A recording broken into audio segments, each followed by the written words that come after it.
Meet the Farmer TV is made possible by Planet-Earth-Diversified, Melli-Productions, and Leslie P. Jenkins Photography and Graphic Design, with additional support from Feast, connecting local farmers, artisan food producers, and consumers. Culpeper's Channel 21, helping to preserve the agricultural history of Virginia, and Flavor Magazine, serving the Piedmont's local food and wine culture.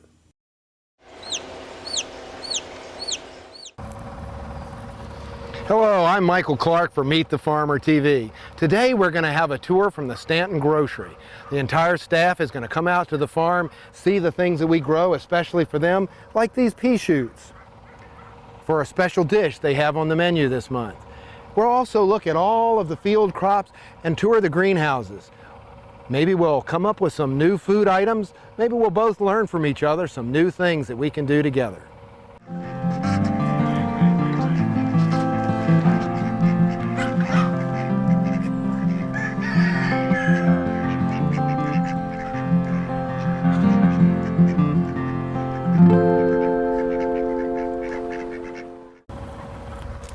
Hello, I'm Michael Clark for Meet the Farmer TV.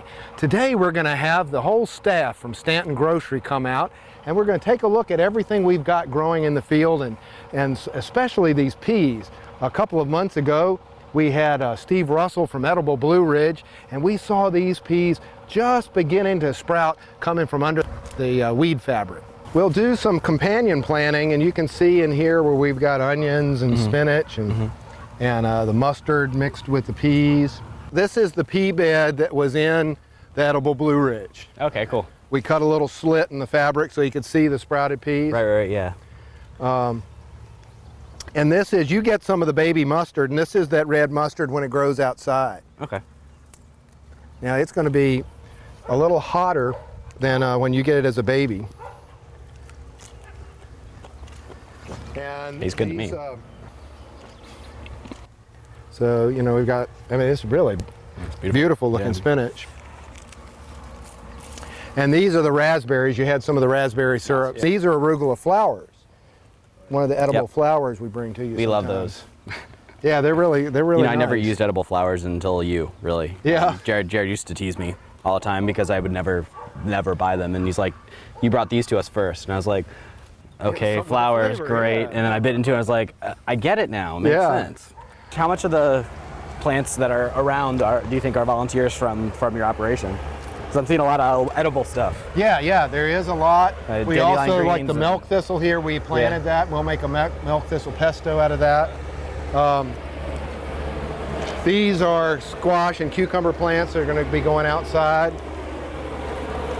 We're kind of growing them in big pots to get ahead. We've actually got baby squash already. Oh, you got blossoms already? Yeah, we were... as soon as you have the cucumber blossoms, again, we're down with it. Squash. They're beautiful. You guys stuff those? Oh, yeah. This is a cardamom pod, which is when it's mature and a hard seed is ground for the spice. Or used whole. You crack them and cook them in Indian for rice for Indian cuisine. Yeah. And so there are some varieties that these pods are huge, you know, much bigger. I don't know, there's something like 100 or something different cardamom varieties. Really? Wow. But we're working with the guys at BSU for growing ginger and some of these other different plants. I don't know if it has much. It doesn't really have a lot of cardamom flavor yet. You can kind of get the smell out of the leaf. Yeah. It's a little bit. It's faint, but it's there. And there's I think there's a coffee plant over there, and there's some tea plants. So this is sort of our experimental greenhouse. Right. One of the reasons I mentioned the horseradish is because Ripley's mother is actually one of our producers that we've been working with since before we opened. And they were growing horseradish 2 years ago. And they actually clipped some of the younger shoots from the horseradish, and they were awesome. Wow. They were awesome. You do greenhouse tomatoes, but all the heirlooms come from the field. Yeah. They get moved out to the heirlooms don't like the greenhouse. They make a lot of vegetative growth and not that much. They don't the tomatoes. They're not tolerant to the high salts of the greenhouse. Okay. So the greenhouse tomatoes are very specific varieties. Same things with the cucumbers. The peppers go either way. So we'll have peppers in the greenhouse as well as outside. You're doing carrots also? Yeah, we're trying to do baby carrots. Awesome. It's something you should keep us posted on also. Yeah. We go through a lot of it. We're doing a lot of flowering marjoram and oregano right now. Okay. Oh, and this is the amaranth. You saw the micro amaranth. Right. here's the bigger going stuff. to seed. And we, well, this is kind of old, but they get these really nice little spikes of the red flower. Are you doing the seeded amaranth also for grain? Yeah, we don't produce enough of it, but and we could do it outside. We're doing mainly as a garnish edible flower. All right. Here's another one of the taro roots, and so this is the root that gets fried. Wow. We started these in the 1st of January to have them ready for your magazine article that was going to come out ahead.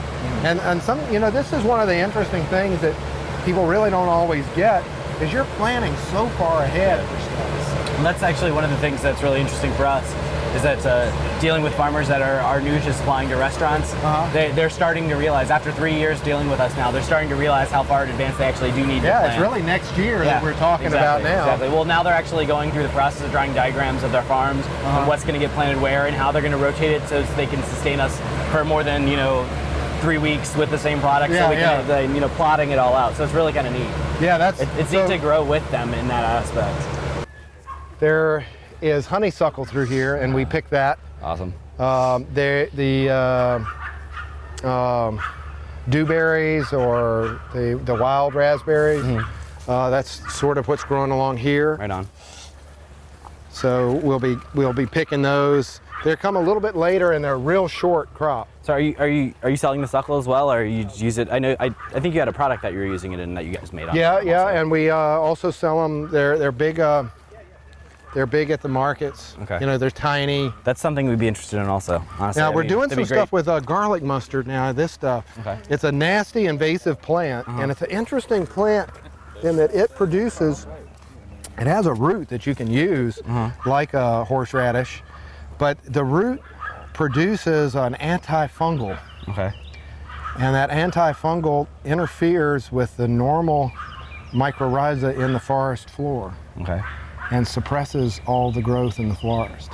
So it doesn't affect the plants directly. It affects the microbes that make the nutrients available to the plants, and so it chokes stuff out. It chokes things out, and so it'll kill trees. Wow. And it's really going crazy. It makes these flowers, but the leaves are they're okay for salad, but making them into pesto, it's really a wonderful thing. Yeah, you guys eat all you want of the garlic mustard.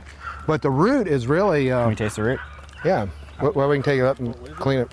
Garlic mustard. Oh, we don't have to clean it. But we're trying to, you see all of it down here? What do you think? But it's one thing that if we could get people harvesting, like they do morels and other stuff, wildcrafting, it would actually be something that would benefit the parks to have it all ripped out. Right. The flavor on that's good. Yeah, so we were going to try to... It's very fibrous, but... Yeah, we were trying to pull enough of it that we could chop it and make like a horseradish sauce. Well, you could juice it. Yeah. If you juice it. Yeah, the greens are great. I really like it, actually. Yeah, we'll get you some of the pesto. Yeah, no, I'd love some. And that would be an interesting thing for the menu, where it's something that the harvest is improving the ecology of the area.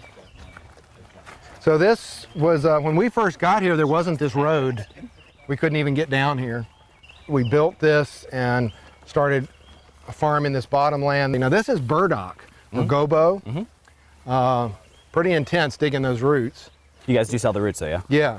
We actually... we want to play with as well. What we do is we start with a really big hole, and then we shave it in so we can get to them. And these are pretty intense roots now. This is bamboo, and we do bamboo shoots. They'll come fairly soon. It's pretty prolific with the seeds. Now, this stuff used to grow all over my old property. Right, yeah, we were talking about it. You were going to pull some for the restaurant, but we weren't sure. Here's the mosh. This is, in fact, we're going to pick it this week. It'll be the last time, because it's already trying to flower a little bit. It's trying to bald already. But we, the last couple of weeks, we had the baby mosh out, real buttery and corny. And if you grill it, it gets even cornier. Yeah. I haven't seen mosh stable enough to do anything with, not even dressed most of the time. Oh yeah? It starts wilting right away. All the industrial stuff anyway starts wilting right away. We'll come through and we'll just cut it right at the ground. And we'll take this up and wash it and pull those dirty leaves off. And yeah, this will all come out today and tomorrow, and then we'll replant these beds. You have orders for it already? well, it's done, so it's got to come out. Okay. So we'll take it to the market. You can bring some to us tomorrow if you want. Yeah, sure. And so we'll take this up, wash it, spin it, pull these leaves off, and then pack it in the boxes. Okay. And it's been holding up really well, and I think that's another part of that chlorine dioxide rinse. So getting these things up, rinsing them, spin them. I mean, we'll wash the stuff like 4 or 5 times. Well, one of the things about your products that we all love is that it's got longevity in the walk-in, and and I found as long as we don't open the containers, it'll last for a couple weeks if it has to. Yeah. I mean, and it stays pretty pristine for the first week and a half, and then the second half of that second week we have to pick through a little bit, but that's pretty amazing. It's great. Yeah, we're shooting for 21 days. Yeah. From harvest. So this is lots of our spinach, more of the spring onions. I know we talked about this last year, the Tokyo turnips. Are you guys gonna be able to pull those off at some point? Maybe in the fall. Okay. But the deer gnawed on all these, and so we're not really getting any decent turnips. Okay. But this can be done like broccoli rabe. Oh yeah, it looks like it. And that's awesome. And it has this great flavor. I want some of them. I want more. What are these broccoli rabs now? No, it's turnip flowers. Turnip flowers. Really? But it's a lot like broccoli rabe, but it's a little bit sweeter. That's awesome. You can pass those around. And then the leaves. Wow. That's good stuff. So you can taste the pepperiness. And this be like micro turnip tops. Yeah, this is awesome. No, I'm very interested in this as well. Anybody bring a notebook? You brought a notebook? Start taking some notes, man. We're talking about too much stuff. You're not going to remember it, and I'm not going to remember it either. So, turnip flowers.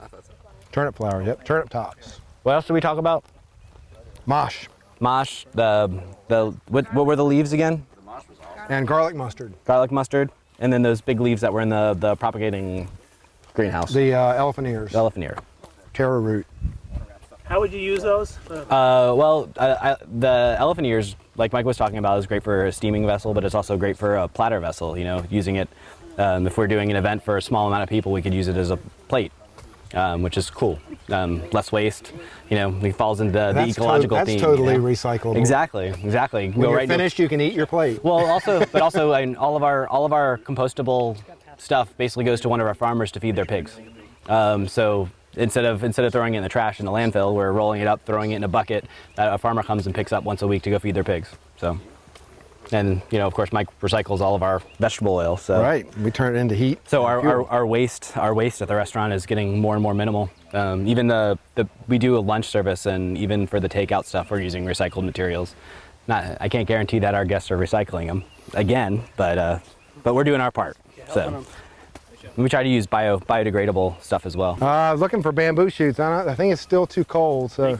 Little shoots. It feels a lot cooler back here too. Yeah, but we'll get some of the big fat shoots. They'll just come up like crazy through here, and we'll cut them off. But we're not getting them just yet. Shoots from the ground or off the trees themselves? The stalk above the ground looks almost exactly the same underground, except the rings are closer together. Okay. And roots come out where a leaf comes out up above in the air. Okay. So it's pretty much the same plant growing up and out. Okay, but it's all coming from underneath. And so there'll be the shoots that you harvest are coming from underneath. Right. There'll be these like ropes underneath us now. Okay. And then they'll send up buds. Right. They'll send up buds off of here, and it'll come up as a big shoot. Okay. And what I was hoping to find was to see one here's one. Almost like finding morel. Oh wow, okay. That was the next thing I was going to ask you. How many morels do you find out here? Well, so this is a dried one. So. Okay. But that's what they look like when they come out. Well, you cut down below the surface. Okay. I don't see. So this is actually a dried one from last year. Okay. But I don't see any new ones yet. But they'll start just sending little pokes up like that, and you go down below the surface and cut it off, and that's the tender bamboo shoot. Okay. That's awesome. Maybe on the other side where it's sunny, but it hadn't quite. We've got some up by the greenhouse, the other bamboo. Mm-hmm. It's a little bit earlier and it's hotter up there. Yeah. So we can go do a bamboo shoot up there. Do you find morels out here? Not under the bamboo, but we have found them. From This year I haven't. I got a pound and a half of local morels on Saturday that we went through in like 2 seconds. Yeah, up in Rappahannock, they have some really nice black and white morels. Last year he brought us half a 5-gallon bucket full. Well, I saw these guys with 5 pounds. They had 5 pounds that they were. And then they had just picked. I had another guy call me at the same time. He said $50 a pound. So my girlfriend said that online I could get $50 a pound for local morels. I was like, yeah, no, you can't. Well, these guys were getting 25. 5 pounds at a time. We'll go about 20, but that's pretty much my top off. But I mean, still, 2 guys worked all day to get 4.5 pounds. Yeah. So, you know, $120 for it's a lot of 2 work. guys working. I'm not sure. Well, in the season this year hasn't been great. Yeah, the cold nights and then these really hot days. Yeah. When we get up to the top of the hill, we'll go behind the greenhouse and see some of the bamboo shoots there. Okay. I know they're coming up. It's a different variety of bamboo, so it's not as fat as the ones down here. Right. What could you do with the bamboo? Well, you just basically cut the paper sheath off, boil them. This isn't real sweet bamboo, so we dump that boiled water. Right. And then you've got the soft hearts. cellulose, and you can do almost anything with it. Stir fry, cut them in chips. Those are those like purple asparagus looking things you have? Yeah, that purple part comes off and leaves a white and green inner layer. We'll see one when we get up top. I'm going to walk into the briars here and find a bamboo shoot. Yeah, it does. Oh, that's nice. We'll take these up and rinse them off, and we slit one open, and you can see. Cool. So ideally, we're looking for them like these. That size? Yeah. Okay. We get them young. These are still soft, but they're going to get a little more bitter. Yeah. The sweetest is going to be these short ones. Very cool. And there'll be all that color inside. Yeah. We pull that. Take these up, and then we'll go into the tomato house. We'll just slit the outside sheath. Then we can pull this off and get down to the soft part. There's one of these little leaves on each of the rings. And these rings, the plant comes out of the ground with the same number of rings it's going to have of the whole plant. But each of those rings expands to be 1 foot or 2 feet apart, and that's how it gets so tall. I'm going to drink it So fast. it's really just kind of a, we start getting to the top, and it'll start getting white and really soft, and then this tip, just edible raw. Is it just the tip or the whole thing? Well, it gets more bitter down there. I'll cut one for you. Oh. Now, one of the easiest ways if you're doing production is to cut it right in half. Right. And you And then all the layers just fall off. well, and then you can just kind of take your thumb and pull the center out. Like that. And really, How's that baby? That's what you want? yeah, that tip, you can just bite that. I like it better raw. Well, if you eat too much of it raw, it will. It's got a funkiness to it. Yeah, There it goes. it'll get funny in your throat. Yeah. And I can't remember exactly what it is, but it is destroyed by heat. So this is a chemical reaction that It's a makes chemical the that's in there, almost like oxalic acid in the elephant ears. Yeah, and the flavor initially is great, but then you get that funky feeling Yeah, in it your starts mouth. feeling funny in your throat. Yeah. And if you do a whole lot of it, it Yeah. will affect your So kidney. you can't do it. You can't do a salad out of the raw. Yeah, I wouldn't. I would blanch them or at least boil them Well, once and dump that I'd love to off. braise them, really, Yeah, you could probably just steam them. and maybe some soy sauce and sake. No. Yeah, I mean, and we could go a little higher and cut that. Yeah, It's a little bit fibrous there, but Yeah. that is flavor's really great. High in fiber, low in fat. No, you do them all right. Yeah, totally. And these, you can still Yeah, eat that. it looks like artichoke. Yeah, feels it smarter. kind of is. Oh, yeah. Artichoke hearts? Yeah, it reminds me of artichoke. The flavor is really subtle like that, and they'll take on any flavor, but So the if you texture split is it, just. and then you can just peel them It all. does look like an artichoke. Yeah. It's pretty cool. Yeah, it looks pretty. That would look nice on a plate if you could. Yeah. Oh, we can maintain. Oh, we can cook them sous vide, and Yeah. they would be look just like that. But you'd want to get that bitterness out first. Yeah. By boiling Yeah, and totally. dumping. Yeah. That would look awesome on the plate, just like that. Bamboo shoots? Bamboo shoots. Yeah, that and the corn with the root. Blanch once, then sous vide. So the greenhouse tomatoes you have to buy seed every year. Right. The heirlooms you save. Or you take cuttings. Okay. Then you save the heirlooms. Yes. Okay. A little bit of rosemary. Yeah, again, this was one plant that we propagated 20 years ago. Look at that trunk, man. Oh, it just keeps going. That's insane. I was already in here earlier.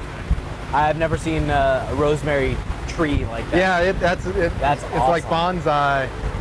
Y'all see that? First off, you can smell it. But look at the trunk on the rosemary. It looks like a wine pipe. And then this is insane. lemongrass. That's So insane. we can have lemongrass year round. We grow in a number of medias, either our own soil mix, or this is cocoa fiber here. Okay. And the cocoa fiber is actually a waste product of making coconut. This is all the shredded pulp from the coconut? outside of the, Wow. I don't know, there's something like 3 or 4 pounds of this for every pound of the white coconut meat. And they were just, throwing it in the river. Right. So it's another sustainable thing That's to, awesome. to use this, and the plants really like it. Yeah. But so you wouldn't get beautiful cucumbers out in the field like this. One side be lying on the ground, it would be Right. yellow and bitter. Right. And then we also do the babies. Right. So you can have like a baby cuke blossom here. Yeah, we got these from you last year, which I'm looking forward to again Yeah. this year. Yeah. Now this will be this by the end of the week. Wow. That's so It sweet. takes a week. The flowers are amazing. It takes a to couple see. months to get them going, and then they just like pop cucumbers like crazy. Now, what's the shelf life for a plant? Will the plant just keep producing fruit, or will it? No, it'll go for maybe 2 or 3 months, and then it starts getting long, and it's like a big capillary tube, and you have to cut it off and get it to send new side shoots. How much water do you use? Probably 10,000 gallons a day, And you recycle about half of it. half of it. That's awesome. The rest is lost to vibration or evaporation. How do you pollinate everything? Because it's an enclosed space. And Right. there's no insects. That's what all this wind is. Okay. We used to have bees in here, but the bees and the fans don't get along, and they usually get sucked out and chopped into little bits. So you see like this fan right over your head? That has actually a bee cage on it to keep the bees off of it. Okay. So what we're trying to do, so you see how this movement, this movement that's if you look around, you see everything's wiggling. And so that's how we design the fan system. Is all the leaves should be wiggling a little bit. And if you put your hand on here, it's vibrating. Right. So we either have to go and we have a little vibrator and we vibrate every flower, or we have bees that do it. We really do. It's like a long stick, about that long. Yeah, we've seen. Yeah, we've all seen them before. That's it's skinny. Yeah, we've seen those before too. This is the rose scented geranium we do for the flavor Right. here. It's different than that flowering one. You see, this kind of really has some real nice rose. We ended up using we made a simple syrup out of it, and then we sprayed it on the plate. We misted the whole plate with it. We're also doing some cluster tomatoes, so you can see these little. Yeah. They look tasty. Yeah, they're tasty. They look pretty. Yeah. They're nice garnish if you want to make them look like that. Then I'd have to have him peel them all. Yeah. I'm just realizing now how long those stems are, seeing that it ends up. Yeah, over yeah. there. Look at that. That's insane. That's crazy. And where's it start? Back there by Frank. Wow. So it's back about 6 more feet from there. Wow. So It's 12 That's- foot, 14 foot. well, we got 6, 8. At least 20. Wow. They'll go to 40 feet Wow. before it's like, oh, that's too long. These plants here are 18 months old. They're more than a Wow. year. Okay. And they're still producing fruit. They're still producing, but they're fading, so Yeah. we're putting new ones in. Oh yeah, you can tell the difference. In a Yeah, big way. you see This these is are- full and lush, and this Yeah. is starting to look scraggly a little bit. I'm more excited Yeah. now than I was before. Yeah, it's really it's fun for us Yeah. because we're growing the stuff all the time. We're down there picking and thinking, oh, well, you could do this, this, and this. Right. But we don't have that end of the business. Right. Well, it's neat for us because I know me and Jared are very much alike in this. When we look at product, it inspires us to create what we create. Yeah. So for us to see new stuff and things that you're doing makes us first off, respect the ingredient a hell of a lot more, which is a big part of this trip for my staff, my kitchen staff especially. We were trying to instill in them the pride that we take with the ingredients because we have a relationship with you. We're trying to pass that on to them. But also just the creative juices that start flowing once we go see where everything's coming from, what's going on. And I'm sure it helps really interacting with the customers too. Exactly. Well, I mean, the waits. There's a couple of front of the house staff members here, and for them to see it as well, all of them are going to be able to tell stories to our guests over the next 6 months to a year, whatever. And that really makes a big difference now. Totally, people are sitting down for a nice meal, and it's not just. I mean, so many of them come in like blister packs and went through the steam box. And it's like, the other thing, we were talking about it, we do a lineup every day before service, and we were talking about where our pork is coming from, and Kyle had brought up the new pork endemic that's starting to kick off, and I told the front of the house that this is the perfect opportunity for us as a restaurant to push for politics, wherein this kind of thing doesn't happen when you're using local sustainable family farms. It's no longer an issue, and if there is an outbreak, it's limited to one animal or 4 animals, and it's traceable like that, where now they have to go back and research everything and pull all the HACCP plans and pull up all the data and figure out where it started and how they can cut it off. And with the way we do business and the way you do business, within 24 hours we know exactly what caused it, where it came from, and how to fix it. It's interesting that the small farmers, they're probably eating everything they're selling because they're tasting it as they're picking it, saying, "Is this right? Is this ready?" That's actually one of the things we've been working with our farmers a lot on, is tasting it. Even for the small amount of industrial product we get in, I have my rep trained to go into their coolers and taste things before he sends it to us. And our farmers also, they ask us, "Well, how's it taste? How was it?" And I said, "Did you taste it?" They're like, "No." I was like, "Well, go taste it." And what do you think of it? And then they'll taste it and say, "Is this what it's supposed to taste like?" And I'm like, "Yes, this is exactly what it's supposed to taste like." And they asked me if something's ready. I was like, "I don't know. Did you taste it?" And it's the same thing with dealing with the cooks. You got to train. We're trying to train our farmers just as much, as we're trying to train our cooks. You gotta be involved in what you're growing, and you be involved in what you're cooking. You gotta taste it all. So it's fun and it's exciting, and these relationships have been building for 3 years now, and it's gotten more open, and they're more open to new ideas, and it's been great and it's exciting. So. Well, it'll be exciting to take some of these things that we saw today that are new to you, that you've got the scribe writing down, and we'll bring those in and let's see what happens. Most definitely, yeah. We'll try to get that whole connection from the farm to the plate. Most definitely. So now we've had a great tour of the entire staff of the Staunton-Grocery here at the farm at Planet-Earth-Diversified. Well, thank you for joining us for another episode of Meet the Farmer TV.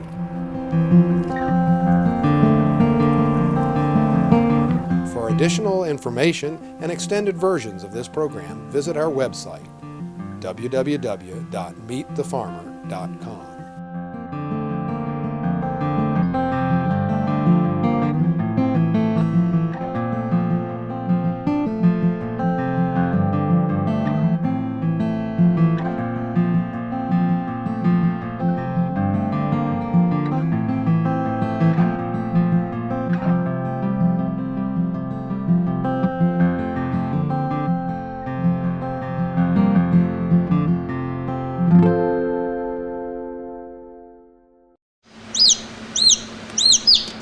Meet the Farmer TV is made possible by Planet-Earth-Diversified, Melli-Productions, and Leslie P. Jenkins Photography and Graphic Design, with additional support from Feast, connecting local farmers, artisan food producers, and consumers.